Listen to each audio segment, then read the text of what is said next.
और अब आज के दिन की सबसे विशेष बात, आज श्रावण कृष्ण पक्ष की उदया तिथि एकादशी और बुधवार का दिन है। एकादशी तिथि आज दोपहर 3:17 तक रहेगी, उसके बाद द्वादशी तिथि लग जाएगी। आज पूरा दिन पार करके भोर के समय 4:25 तक मृगशिरा नक्षत्र रहेगा। आकाशमंडल में स्थित 27 नक्षत्रों में से मृगशिरा 5वां नक्षत्र है। मृगशिरा का अर्थ है हिरण का सिर। इसी के आधार पर मृगशिरा नक्षत्र का प्रतीक चिन्ह भी हिरण के सर को ही माना जाता है। मृगशिरा नक्षत्र के पहले 2 चरण वृष राशि में आते हैं, जबकि शेष 2 चरण मिथुन राशि में आते हैं। लिहाजा इसका प्रभाव वृष और मिथुन राशियों के जातकों पर ज़्यादा रहता है। मृगशिरा नक्षत्र के स्वामी मंगल हैं, साथ ही इस नक्षत्र का संबंध खैर के पेड़ से बताया गया है।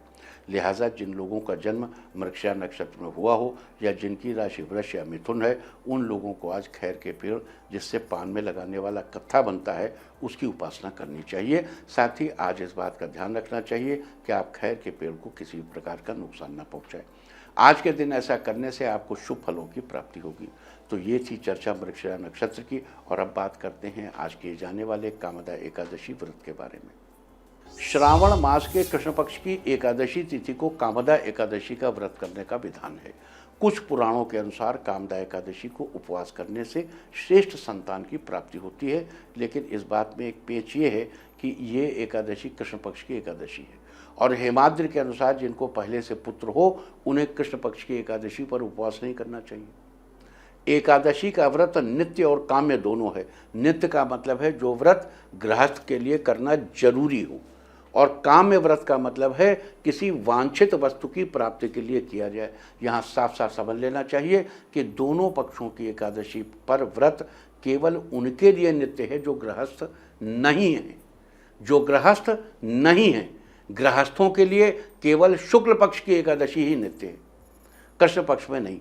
सवाल ये है कि एकादशी क्या है, इसका व्रत क्यों करना चाहिए? क्या एकादशी का व्रत करके हमें मिल सकता है प्यार, पैसा और कामयाबी? क्या एकादशी का व्रत करके हम शोहरत को बोतल में कैद कर सकते हैं? क्या एकादशी का व्रत करके हम प्रमोशन या मनचाही पोस्टिंग हासिल कर सकते हैं? क्या ये व्रत करके हम अपने बच्चे की ज़िंदगी बेहतर बना सकते हैं? इन सारे सवालों का जवाब एक ही है, करता करे न कर सके जो इस व्रत से होए। तो ये थी चर्चा आज कामदा एकादशी के बारे में। और अब बात करते हैं आज के दिन किए जाने वाले सारे खास उपायों की चर्चा।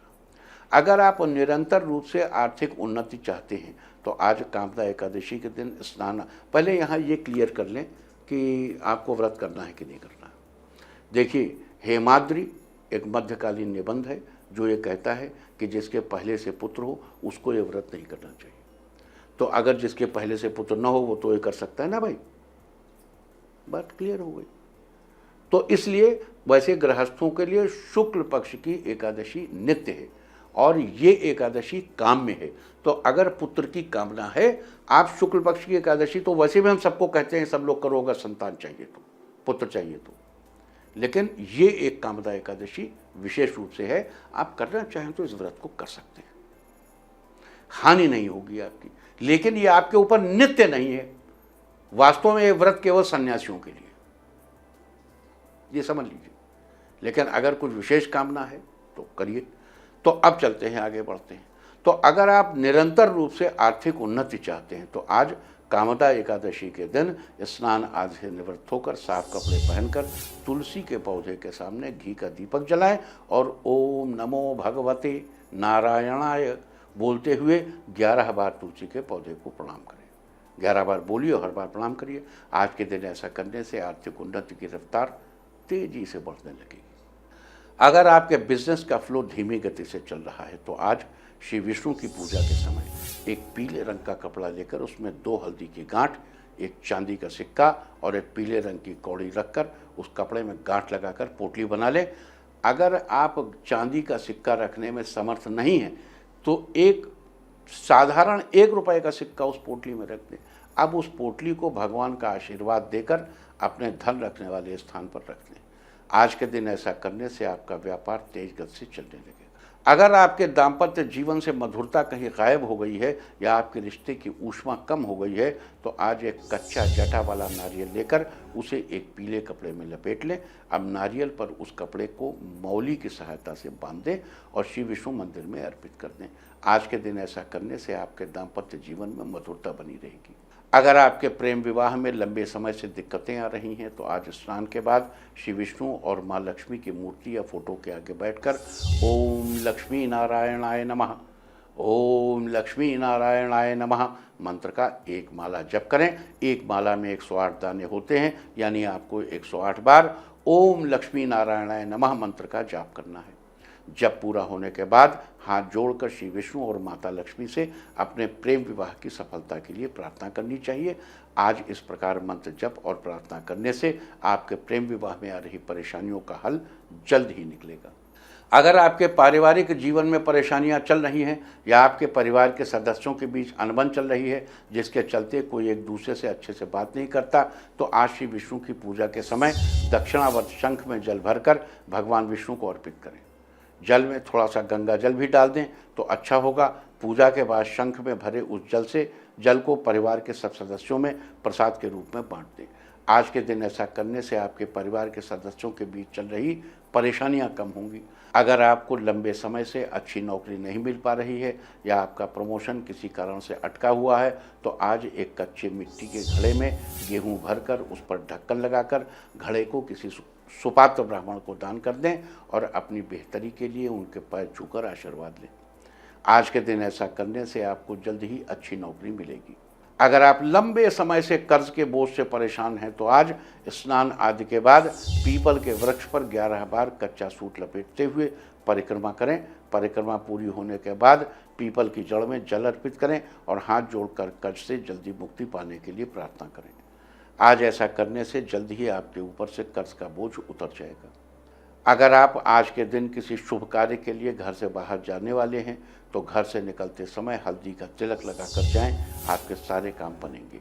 लेकिन अगर आप कुछ दिनों बाद किसी महत्वपूर्ण कार्य से बाहर जाने वाले हैं या किसी बिजनेस मीटिंग के लिए जाने वाले हैं तो आज एक सफ़ेद सूत का लंबा सा धागा लेकर उसे हल्दी से रंग दें और श्री हरि के चरणों में लगाकर उस धागे में 7 गांठें बांधकर अपने पास रख लें। अब जब भी आप अपने इम्पोर्टेंट काम के लिए बाहर जाएं तो इस धागे को अपनी जेब में रख लें। आज के दिन ऐसा करने से आपका काम जरूर सफल होगा।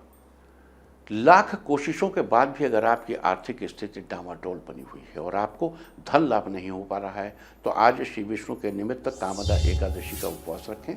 साथ ही अगर पहले से पुत्र है तो ये उपवास नहीं रखना है आपको। पीले आप वैसे ही कर लीजिए, बगैर उपवास रखे कर लीजिए, है ना। पीले रंग के रेशमी कपड़े में 7 हल्दी की गांठें बांधकर केले के पेड़ के नीचे रखाएं। आज के दिन ऐसा करने से आपकी आर्थिक समस्याओं का हल जल्द ही निकलेगा। अपने करियर की बेहतरी के लिए या अपने बिजनेस को एक नए मुकाम तक पहुंचाने के लिए आज एक पीपल का पत्ता लेकर उस पर हल्दी से स्वस्तिक का चिन्ह बनाएं और भगवान के चरणों में ओम नमो भगवते नारायणाय कहते हुए अर्पित कर दें। साथ ही किसी पीले रंग की मिठाई का भोग लगाएं। अगर मिठाई का भोग नहीं लगा सकते तो केले का फल चढ़ा दें। आज के दिन ऐसा करने से आपके करियर की अच्छी शुरुआत होगी। अगर आप अपनी संतान के दाम्पत्य जीवन को बेहतर बनाना चाहते हैं तो आज के दिन आपको भगवान विष्णु और तुलसी के पौधे की विधि पूर्वक पूजा करनी चाहिए और भगवान को इलायची का जोड़ा अर्पित करना चाहिए। पूजा के बाद उस इलायची के जोड़े को अपनी संतान को खाने के लिए देना चाहिए। आज के दिन ऐसा करने से आपके बच्चे का दाम्पत्य जीवन बेहतर बना रहेगा। तो ये थी चर्चा आज कामदा एकादशी के बारे में। उम्मीद है कि आप इस चर्चा का फ़ायदा जरूर उठाएंगे।